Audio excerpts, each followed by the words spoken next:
Ustedes gracias a Medi. Recuerda que Medi es salud inteligente.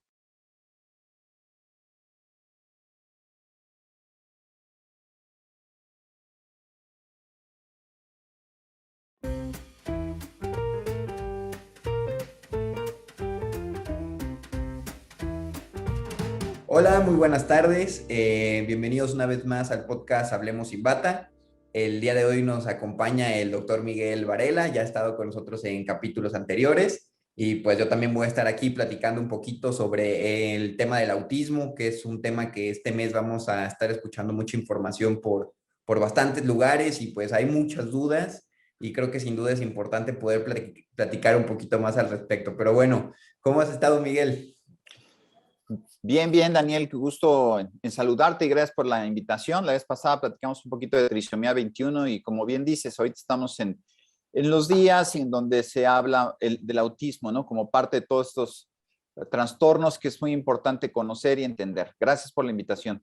No, de que encantado de que pueda estar con nosotros aquí platicando. Ya sabes que aquí siempre tienes tu casa y siempre vamos a poder platicar de todos los temas que se puedan, ¿no?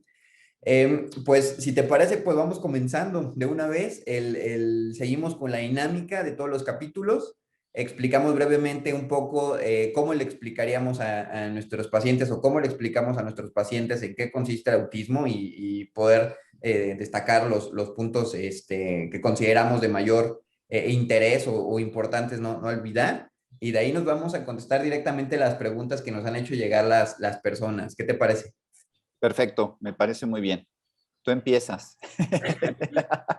Ok, pues yo el autismo se lo platicaría a un paciente o se lo platico diciéndole de que pues todos cuando nacemos tenemos distintas formas en las cuales aprendemos y nos desarrollamos en sociedad. Y pues este es un patrón que lo seguimos en la gran mayoría todos, ¿no? Todos tenemos como que ciertas puntos que vamos cumpliendo o ciertas formas en las que interactuamos con nuestro ambiente, ¿no? Sin embargo, hay un grupo de personas que le interactúan con el ambiente de maneras distintas. Y este grupo de personas que interactúan con el ambiente y con la sociedad de distintas maneras las podríamos catalogar en este grupo de las personas que están asociadas a un comportamiento autista. Ahora, lo importante de esto es de que al desarrollarse de manera distinta, pues al involucrarse y crecer y educarse, pues se puede ver modificado, ¿no? Entonces ahí la importancia de poderlo detectar de manera temprana. No sé cómo ves, Miguel, ¿qué le agregarías? No, muy bien, muy bien. Y tomaste el término como tal de autismo, ¿no? Que es con lo que la mayoría de las personas estamos relacionados. Aunque tendríamos que hablar del trastorno del espectro autista, que ese es el concepto en el cual el DSM-5, que es la manera de diagnosticar por parte de la Asociación de Psiquiatría de Estados Unidos, cómo se ven este tipo de problemas que bien acabas de mencionar, porque al final del día son alteraciones del neurodesarrollo de una persona que le hace tener una interacción en comunicación, en socialización, en cómo él se expresa distinta a los demás. Y que esa diferencia, como bien dices, hace que tenga o pueda o deba caminar por algunos carriles distintos, pero sin ser excluido, ¿no? Que eso es también muy, muy importante. Entonces, sí, comparto la idea, es un aspecto de alteraciones del neurodesarrollo que afectan o alteran la manera en que se comunican las personas con el otro grupo de personas. Claro, sí, o sea, definitivamente, ¿no? A mí lo que sí me gusta destacar mucho es esta parte de la importancia de diagnosticarlo, ¿no? Que a lo mejor de entrada no habrá muchas personas que digan, bueno, es que su salud, bueno, es que es otro aspecto de la salud del que estamos hablando aquí y por eso la importancia de la detección temprana y poder identificar estos valores o estas alteraciones lo más pronto posible para poder comenzar a tomar acción porque al tener esta alteración en el neurodesarrollo, pues como tú dices, es necesario generar otros caminos distintos, ¿no?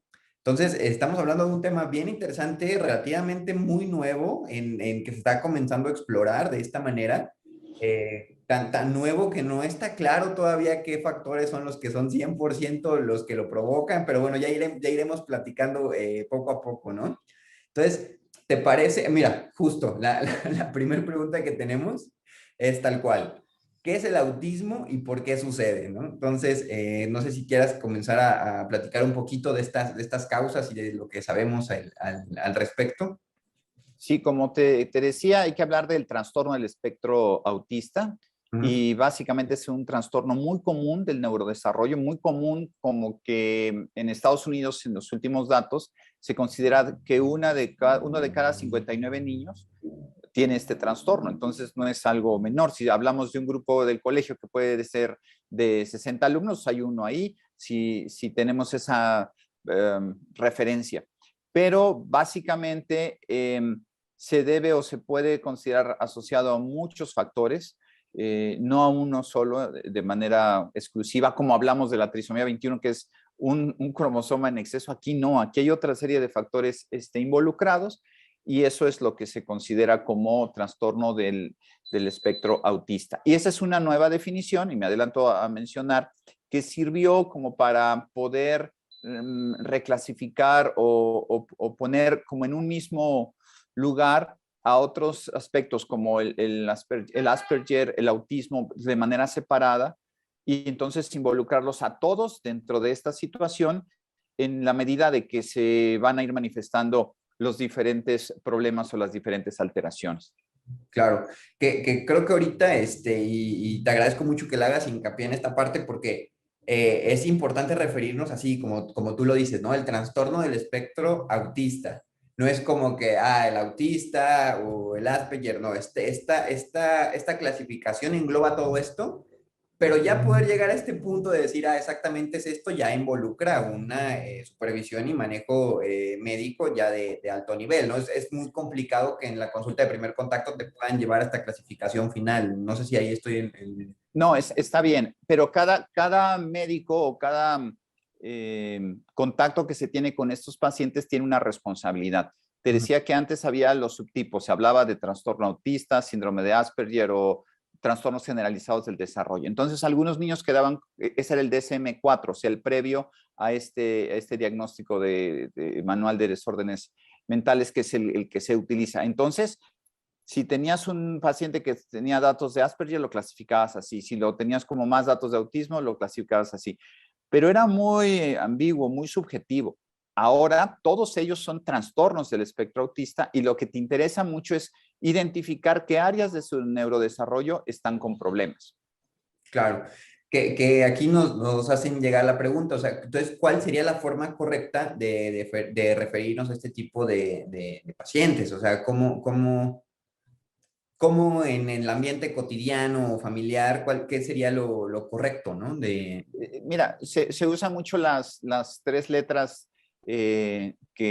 con las que inicia el trastorno del espectro autista, TEA, Ujú. y eso es la manera. Yo creo que puede parecer como muy amplio, pero le da una idea a quien hable del tema de que es un paciente con alteraciones en el neurodesarrollo, áreas de oportunidad en el neurodesarrollo y que hay que poder ejemplificar o especificar a dónde está el mayor daño o la mayor alteración posible. Eso es lo primero. Ya luego empieza a clasificarse si es algo leve, si es moderado, si es severo, eso ya se ve después. Claro, que ya vamos a llegar a esa parte. Digo, yo te comento esto porque, digo, en la cotidianidad, en el día a día, escuchamos a los pacientes hablarlo así de esa manera, ¿no? De que no es que fulanito tiene autismo o las maestras, que son los que se enfrentan mucho a este tipo de diagnósticos que pasa a veces cuando se detecta hasta esta etapa, ¿no?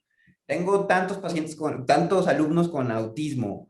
Y como que es el término que se está usando en sociedad. Y por eso te lo preguntaba, ¿no? Si sería importante comenzar a hablar de él con las siglas, de que tengo un alumno con TEA, siguiendo con el mismo ejemplo, o si no pasa nada, digo, porque a lo mejor aquí hay cierta discrepancia, ¿no? En lo que ya tenemos ahora de la línea médica y lo que se está Ujú. manejando en otro ambiente, ¿no? No sé tú qué opinas ahí de esto. Es que tiene que permear mucho, perdón, entre lo que es el lenguaje médico y lo que es el lenguaje coloquial.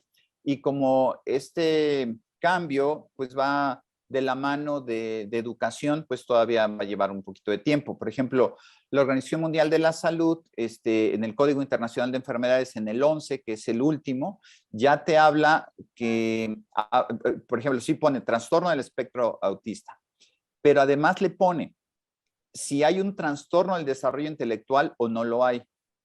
Y luego, si hay trastorno del desarrollo intelectual, ¿hay una alteración del lenguaje o no hay una alteración del lenguaje? Entonces, esto te va dando como un caminito hacia donde se van a clasificar los pacientes. Entonces, para el grupo de papás o de familias, como que de entrada no les va a resultar familiar, pero después les va a ser muy importante porque van a poder entender en qué escalón está su bebé, en qué escalón está su niño.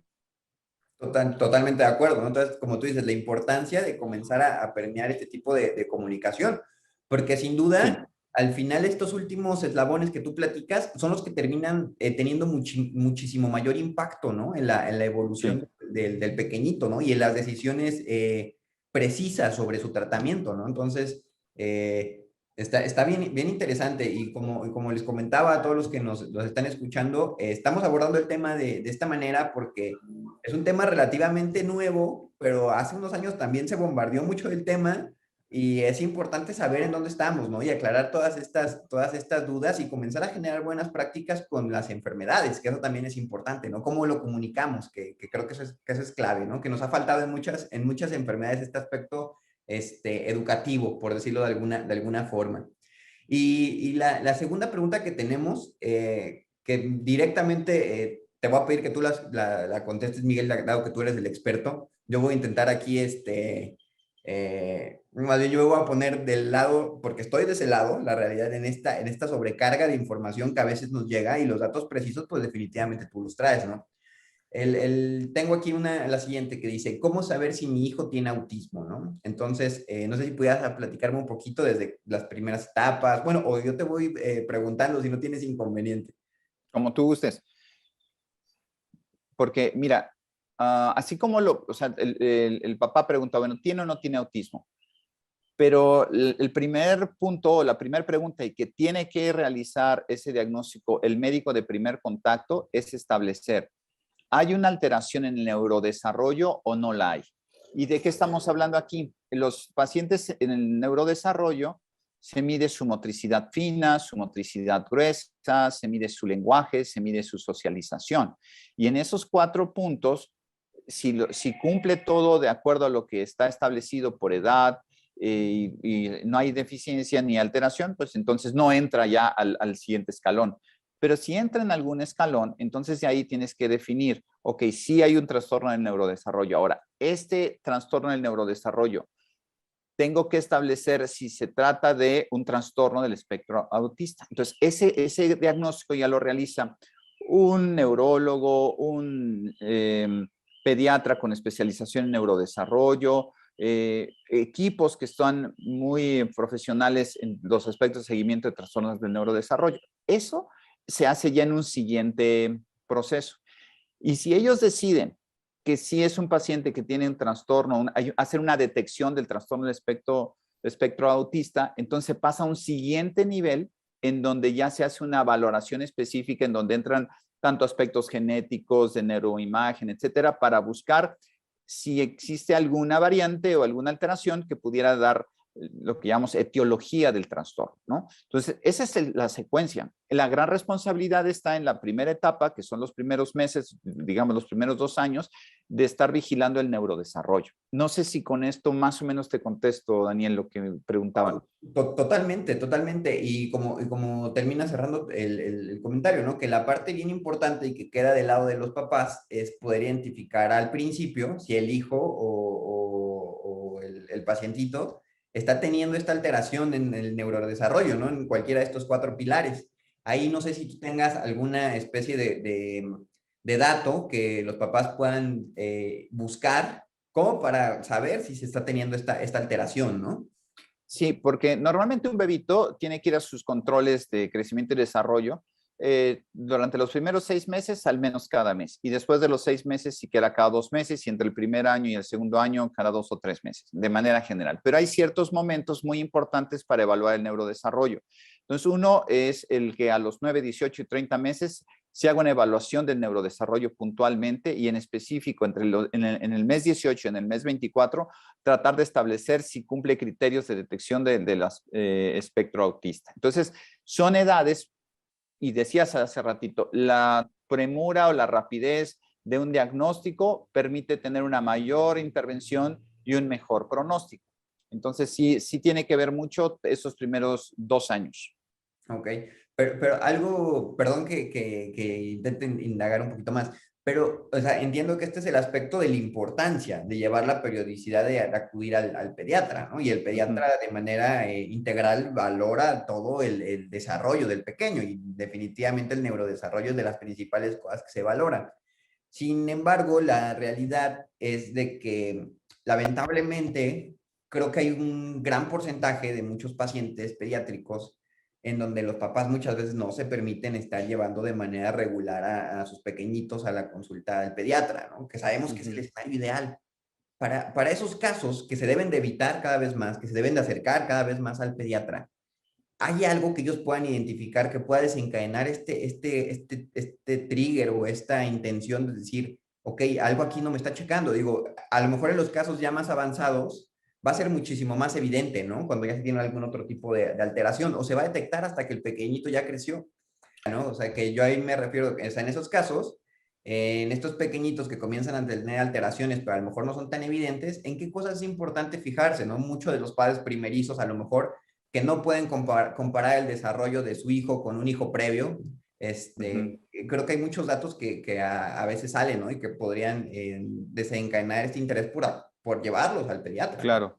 Mira, te iba yo a comentar primero que la idea, sí, obviamente el pediatra es el que tiene que tener el entrenamiento para el neurodesarrollo, pero también todo el médico general de primer contacto, el médico familiar de primer contacto, tienen que hacerlo. O sea, no es solamente el pediatra. Todos ellos tienen que saber lo que llamamos hitos del desarrollo y saber en qué momento un bebito debe de sostener la cabeza, debe de girar sobre sí mismo, debe de sentarse, debe de dar sus primeros pasos, sus primeros lenguajes, etcétera, ¿no?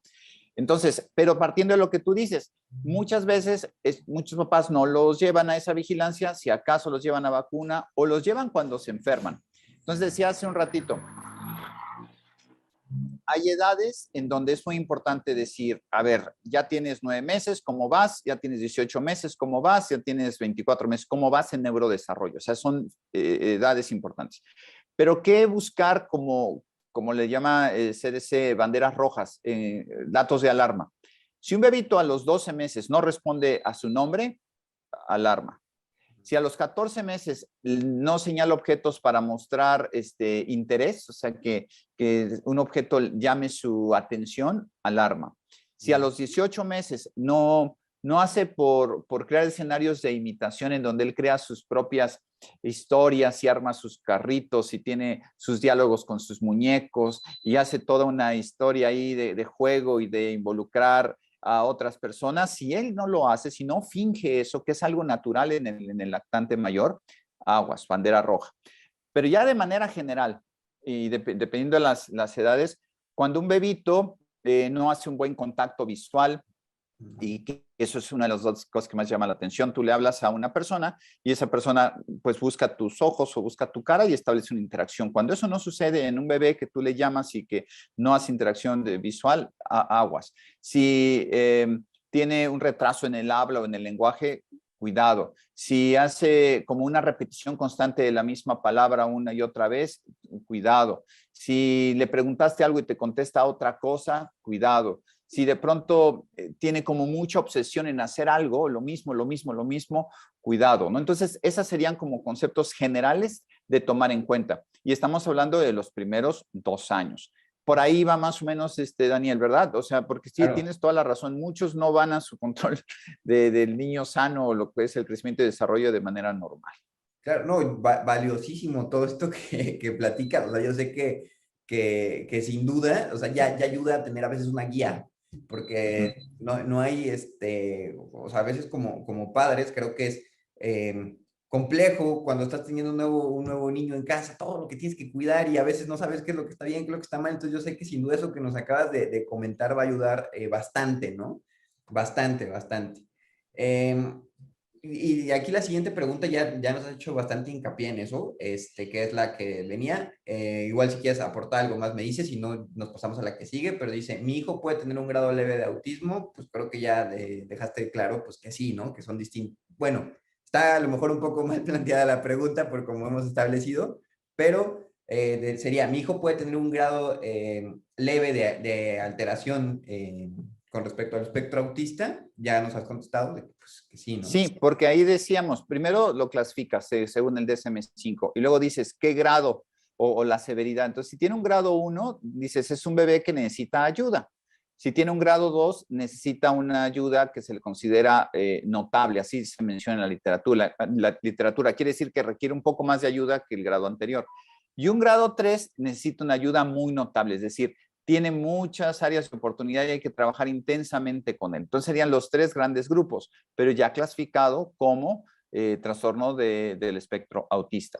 Perfecto. Tenemos la siguiente que dice, ¿hay enfermedades o trastornos asociados a la alteración del espectro autista? Sí, sí puede haber comorbilidades y algunos otros síndromes que van también con acompañamiento de este trastorno y también por eso es importante diferenciar si existe alguna alteración genética que puede ser de las alteraciones cromosómicas por exceso, por deficiencia o por todas las variantes que hay y estas están de la mano o en conjunto con el trastorno del espectro autista. Y entonces ahí ya también separas a los grupos, ¿no? Pero estamos en general hablando de que cuando tienes un bebito con todas sus características fenotípicas, es decir, su expresión física es normal, es de un niño sin ningún otro problema, es en donde cuesta un poco más de trabajo establecer el diagnóstico si no lo pensamos. Y en el otro grupo, como ya hay manifestaciones de algunas alteraciones físicas o estructurales, ya sabes que tienes que buscar este tipo de trastornos con mucho más facilidad. Claro. Y aquí creo que nos regresamos un poquito a la importancia de saber por qué es bueno diagnosticarlo, ¿no? O sea, que como tú dices, puede ser que a lo mejor los grado uno puede pasar desapercibido si no se tiene el conocimiento de lo que se está buscando, pero cuando ya activamente se está buscando, podemos detectar estos casos y definitivamente va a sumar a su desarrollo cognitivo-conductual y a su incorporación en sociedad. Entonces creo que es importante. Tenemos aquí, bueno, aquí ya se está generando un tipo de que se está asumiendo un cierto comportamiento que dice, ¿qué puedo hacer para evitar que una persona autista se vuelva agresiva o depresiva? Te comento, digo, de una vez la pregunta ya viene como asumiendo que va a ser agresiva o depresiva. Creo que sería interesante abordar desde aquí esta situación, ¿no? ¿Qué tanto esto es mito, qué tanto es real? Y si sí, ¿qué se puede hacer al respecto, no? No, lo que pasa es que una persona con la que no nos podemos comunicar muchas veces etiquetamos, ¿no? Si en este momento tú y yo perdiéramos la señal, tendríamos que empezar, o sea, perdiéramos la señal de lenguaje, como nos ha pasado un poquito que de pronto te dejo de oír o tú me dejas de oír, entonces nos deja como en un huequito, ¿no? De qué sigue, pero lo buscamos resolver de alguna manera amigable o empática, ¿no? Pero suponiendo que estuviéramos entre nuestros 5 minutos, ¿no? Si tú no me dices las cosas o si yo no veo clara la comunicación, pues termino la comunicación. En los adultos, en la interacción con los niños, eso pasa mucho. Si no logran interactuar con el niño, entonces se alejan de ellos y los empiezan a propiciar con mucho más aislamiento. O el niño en su respuesta no es lo que tú esperas y no logras entrar en ese ambiente o no logras interpretar sus señales, pues también lo pones a un lado o tú te manejas hacia otro lado y eso ocurre mucho con mamás o papás. Y ese es el gran problema, que el niño va a seguir exigiendo comportamientos. Por ejemplo, hay una pequeña línea que habla de que si pasamos del grado 2 al 3 es porque hay mucha ansiedad. Es decir, el niño, cuando lo sacas de sus patrones, entra en gran angustia y en gran estrés y se puede poner sumamente irritable o puede tratar de regresar a su patrón de actividad y poder verse como agresivo, pero lo que está demostrando es una gran ansiedad porque lo sacaste de su rutina. Y tiene uno que interpretar eso, y eso ya es un solo dato para pensar, es un grado 3 en la clasificación, ¿no? Entonces, no etiquetar a las personas, saber exactamente dónde están. Y hace rato decía, sus niveles intelectuales. Entonces, si tú ves, una cosa es que tengas un análisis del neurodesarrollo, otro de su capacidad intelectual y otro de su capacidad de lenguaje. Entonces, cada área que se ve afectada te va a dificultar la interacción, lo que decíamos al inicio, y su comportamiento. Claro, sí, totalmente. Entonces, estas conductas que se podrían identificar como depresivas o agresivas dependen 100% de qué tanto se logró establecer un canal de comunicación con el pequeñito, ¿no? Y si no se ha logrado, pues obviamente lo vamos a percibir desde estas conductas, ya sea porque nosotros lo orillamos a que fuera así o porque no estamos entendiendo qué es lo que está pasando, ¿no? Qué Sí. interesante, ¿no? Y aparte, bueno, siempre no podemos descartar que el niño esté ansioso o que el niño esté depresivo, sí, pero no es que por ser autista o por tener el trastorno del espectro autista lo sean, sino porque también todo lo que es su ambiente alrededor influye. Entonces, fíjate, son la comunicación social, la interacción social, el comportamiento del bebito en sus patrones de repetición y la parte que tiene mucho que ver en esto con su lenguaje, lo que propicia un ambiente agradable o poco agradable para él en su familia o en su escuela, ¿no? Claro. Que creo que aquí justo le estamos ya abordando el tema del tratamiento, que mucho del tratamiento justamente se basa en eso, ¿no? En generar este ambiente propicio para que se pueda desarrollar el pequeñito, ¿no? Sí, sí, sí, el detectas, o sea, tiene un problema de lenguaje, hay que empezar a trabajar en el lenguaje. Tiene un problema de comportamiento repetitivo o sus intereses están restringidos, hay que interactuar ahí. Y interactúas de varias maneras, o sea, hay terapias específicas que le empiezan a darle un ambiente de seguridad, un ambiente de confort para que él en eso vaya avanzando. Si tiene un aspecto de socialización deficiente y también lo detectas, existen las herramientas. Entonces, no existe un fármaco. Existe una serie de medidas, pero existen fármacos que pueden ayudar en procesos de ansiedad, en procesos de depresión, en procesos de motricidad, en otras cosas, pero no necesariamente son para el trastorno, son para ayudar a Síntomas, por mejorar ejemplo. o disminuir los síntomas. Ok, perfecto. Tenemos aquí otra pregunta que dice, ¿qué tipo de trabajo o actividades son recomendables para una persona con estas características? Creo que también depende del estadio en el que están, ¿no? O sea, no tendría por qué estar limitado a algo, dependiendo. Si tienes que clasificarlo y ayudarlo. Una vez que tú entiendes en dónde está, le empiezas a dar elementos de seguridad, de confianza, de confort a él y a su mamá, a su papá, para que puedan tener un ambiente mucho, muy agradable, ¿no? Sí tiene que ponerse primero el diagnóstico, su clasificación y a partir de ahí avanzar. Ok. Tenemos a esta pregunta, fíjate, es bien interesante porque mucho tiempo se sonó y ha generado mucha confusión. ¿Hay relación entre el autismo y las vacunas? Nada que ver. Nada Perfecto. que ver, está perfectamente demostrado que se volvió, o sea, hubo una serie de artículos desafortunados de algunos médicos que confundieron y que luego eso los llevó a enfrentar muchas situaciones hasta legales, pero nada, o sea, no hay una correlación entre el uso de vacunas y lo que se hace en todo lo que son los primeros años y el desarrollo de este problema, ¿no? Y eso es algo que está muy estudiado y que no tiene que ser un motivo de ahuyentarse de los centros de vacunación o no llevar a los niños a vacunación porque les vas a generar un riesgo mayor de otras enfermedades. No es por ahí. Claro, sí, aquí definitivamente es un rotundo no, ¿no? O sea, Así es. esta es 100% basada en desinformación, esta creencia, porque históricamente ha habido mucha confusión, ¿no? Pero no confusión, esto es importante, cuando digo confusión es más confusión en la creencia social que confusión en cuestión de evidencia médica. Esa es la Exacto. diferencia. En cuestión de evidencia médica, es claro que no hay una relación, ¿no? Entonces, nada más aclarar ese punto. En general, Miguel, ya son casi todas más bien ya son todas las preguntas, muchas son repetitivas con cosas que ya hemos estado platicando.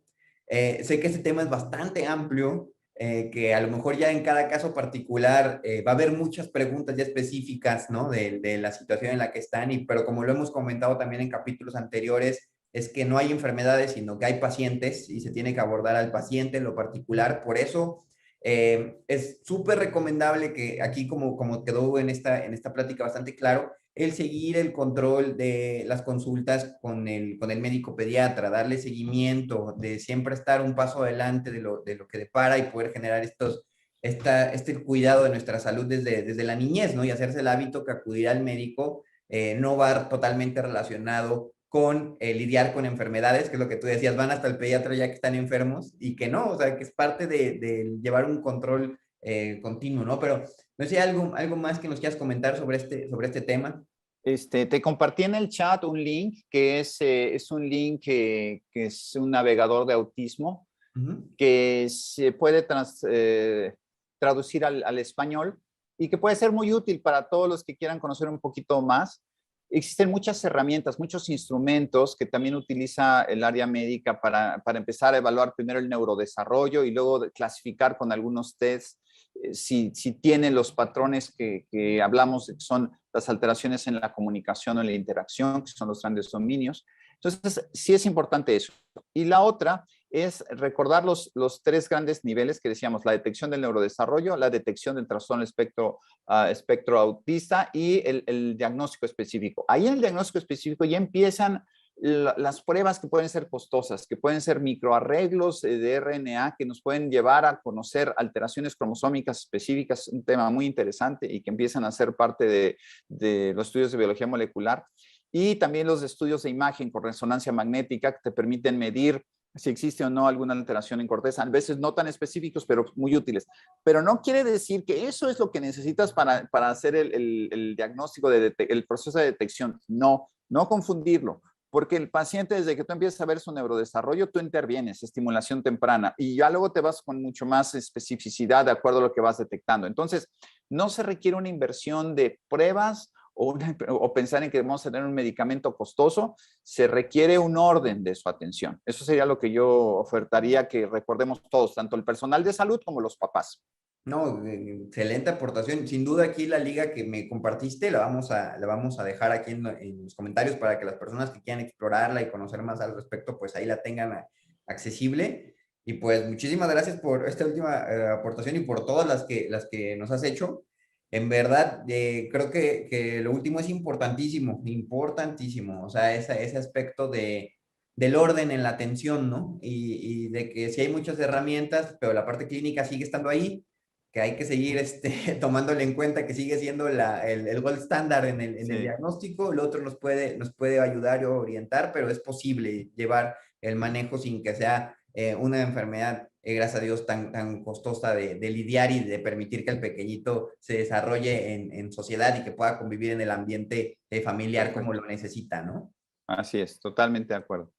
Pues creo que sería todo por la plática de hoy, Miguel. Una vez, muchísimas gracias por aceptar la invitación. Esperamos de nuevo tenerte por aquí en algún otro capítulo. Gracias, Daniel. Un abrazote. Cuídense mucho. Buena tarde. Hasta luego. Bye. Recuerda que si requieres una consulta con un médico especialista o algún servicio de salud, lo podrás encontrar con Medi siempre al mejor costo. Descarga la app y comienza a cuidar tu salud.